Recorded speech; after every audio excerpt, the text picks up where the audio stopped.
Bonjour, bonsoir et bienvenue dans cette nouvelle vidéo. Que diriez-vous d'apprendre chaque semaine ce qui se passe sur Terre en ce qui concerne les tueurs, les monstres du réel ou encore les phénomènes paranormaux? Que diriez-vous d'une actu concernant les faits les plus horribles ou les mises à jour de nouvelles preuves chaque semaine dans le monde de l'horreur? Si ce que je vous dis vous intéresse, alors vous êtes dans la bonne vidéo et je vous souhaite bienvenue dans ce tout premier LAH, les actus de l'horreur. Asseyez-vous confortablement, nous partons à travers le monde et dans ses pires horreurs.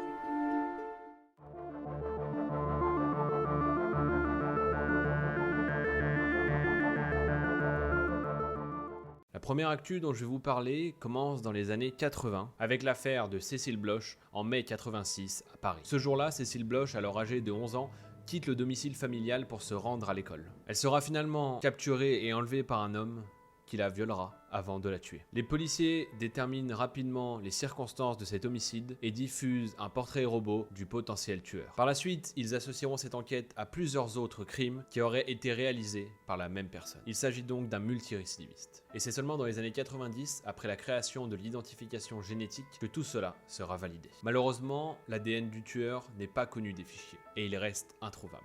Cette enquête nous emmène au 30 septembre 2021 où le tueur qui avait été surnommé le Grêlé se suicide. Le Grêlé, de son vrai nom François Vérove, est un ex-gendarme et policier qui s'est suicidé au Grau du Roi, près de Montpellier. Il laissa au moment de son suicide une lettre d'aveu, et très vite l'ADN de François Vérove sera recoupé avec l'ADN qui avait été trouvé à l'époque. À ce moment-là, plus aucun doute, c'est le même ADN. Ceux qui le connaissent restent sans voix après la découverte de cette horreur. L'épouse et la fille du Grêlé sont sous le choc. Elles ne soupçonnaient pas les activités morbides de leur père et de leur mari. Ce père de famille était maintenant à la retraite et vivait une vie paisible dans une maison située dans le quartier résidentiel de Goéland à la Grande Motte, avec son épouse et ses enfants. Il était un profil insoupçonnable. Au cours des différents interrogatoires et en remontant le fil de sa vie, ses proches se souviennent à quel point il était fan, vraiment très fan, des films d'horreur. Un ami du Grêlé a même évoqué son attirance pour le gore. Il était en fait fan du film Cannibal Holocaust qu'il regardait en boucle, qui est un film connu pour ses scènes de cannibales,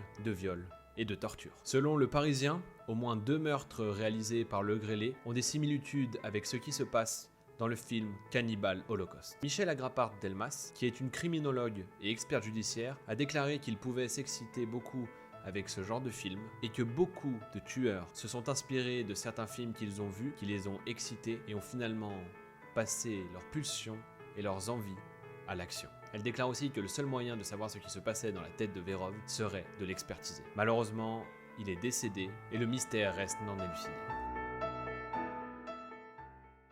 L'actu numéro 2 se déroule en Écosse. On en a beaucoup entendu parler dans le monde du paranormal. Aujourd'hui donc, nous nous dirigeons dans ce pays, et plus précisément vers un pont rempli de mystères, qui semble aussi hanté que les châteaux qui font la réputation de ce pays. Pourquoi, me direz-vous? Parce que plus de 600 chiens ont sauté de ce pont, et tous du même côté.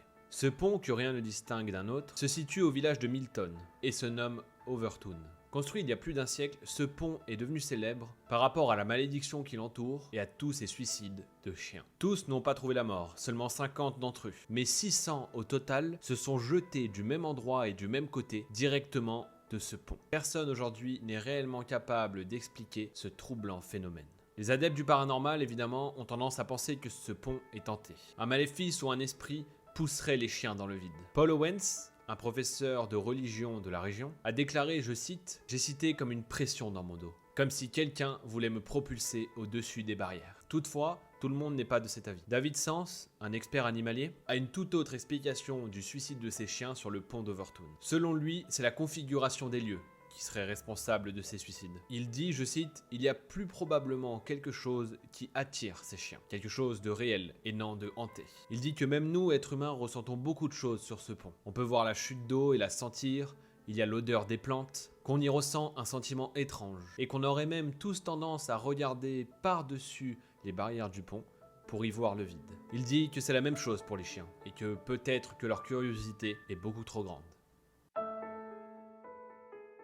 Nous retournons maintenant en France pour parler d'un tueur en série. Connaissez-vous l'histoire de l'ogre des Ardennes? Cet homme qui aurait tué et violé plusieurs jeunes femmes est mort à l'âge de 79 ans en mai 2021, emportant avec lui peut-être plusieurs autres crimes qu'il n'aurait pas encore avoués. Avant sa mort, il a été admis en urgence le 8 mai 2021 dans une unité qui dépend de la prison de Fresnes. C'est dans cet établissement qu'il était détenu après avoir été condamné 2 fois à des peines de perpétuité. Pour les meurtres de 7 adolescentes et jeunes femmes dont il n'aurait encore pas tout révélé, mais aussi pour un crime crapuleux qu'on connaît sous le nom de l'affaire du gang des postiches. Ce crime crapuleux sort totalement du mode opératoire de l'ogre et aurait eu lieu en 1988. La victime était en fait la femme d'un braqueur qui s'appelle Jean-Pierre Elegwarch.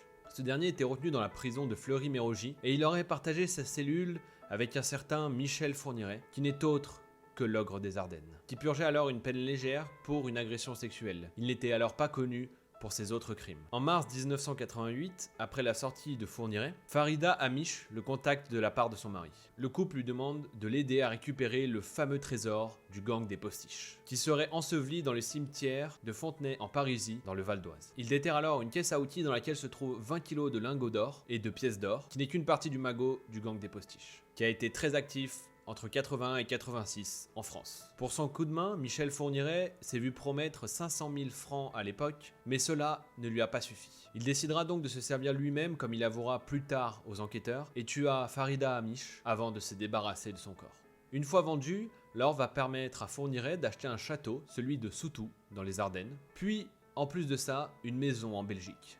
Dans le jardin de cette maison, ils trouveront ce qui restait du trésor, et dans la cour du château, 2 corps des victimes de l'ogre. Suite à la mort de Fourniret, les familles des victimes ont l'impression qu'elles n'obtiendront jamais justice. De plus, les crimes associés à l'ogre s'accumulent. Il y a un peu plus d'un an, en mars 2020, l'ogre avait encore avoué un de ses crimes et sa responsabilité dans la mort d'Estelle Mouzin, une fillette de 9 ans disparue en 2003 à Guermantes, dans le département de la Seine-et-Marne. Mais Michel Fourniret ne s'arrête pas là. Il était aussi mis en examen pour 3 autres affaires. La disparition en 88 de Michel-Angèle Domès, le viol et le meurtre de Johanna Parish en 90 et la disparition de Lydie Loger en 93.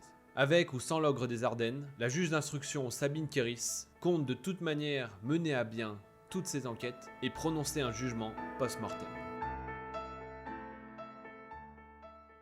Nous continuons maintenant en France, qui n'est pas en reste avec ses phénomènes paranormaux et ses légendes, et nous allons dans l'Ain à la rencontre d'un couple vivant à Replonge qui est convaincu que son immeuble est hanté et qui souhaite être relogé par son bailleur social. Un véritable cauchemar pour ces 2 habitants qui dorment depuis plus d'1 mois dans une tente sur la terrasse de leur appartement à cause de ces phénomènes paranormaux. Le logement construit en 2016 sur les bases d'un ancien hangar serait pourtant spacieux, lumineux, propre et sécurisé. Il a même été loué à 2 reprises avant l'arrivée de ses occupants actuels. Le couple, lui, décrit des phénomènes paranormaux. Ils disent, je cite, « Ça a commencé par des ombres noires, puis ça s'est amplifié. La lumière s'éteint, la TV s'allume toute seule, le téléphone se crypte et la vaisselle fait du bruit. » Mais les événements effrayants ne s'arrêtent pas là. Patricia et David, qui sont les noms des 2 occupants, ont dû mettre leurs affaires dans des cartons à force qu'elles soient projetées au sol.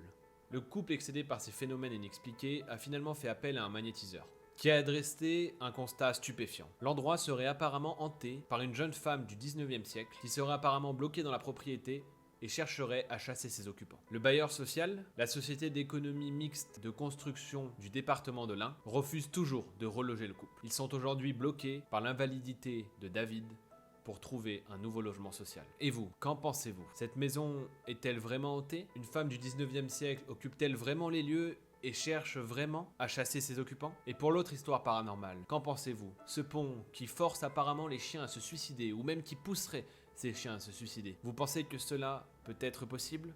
Vous y croyez, vous?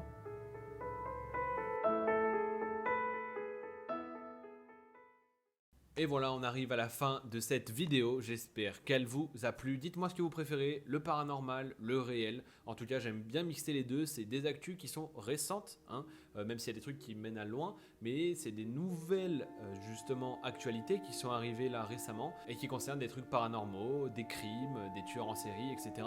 Donc dites-moi si vous aimez ce format d'actu, avec des actus paranormales et des actus réels. Sur ce, n'hésitez pas à me soutenir pour mon travail en likant, partageant et en vous abonnant. J'ai fait mon forceur de youtubeur, je peux vous laisser là. Je vous souhaite une bonne soirée ou une bonne journée, je ne sais pas. Je vous fais des bisous la famille. Tchuss.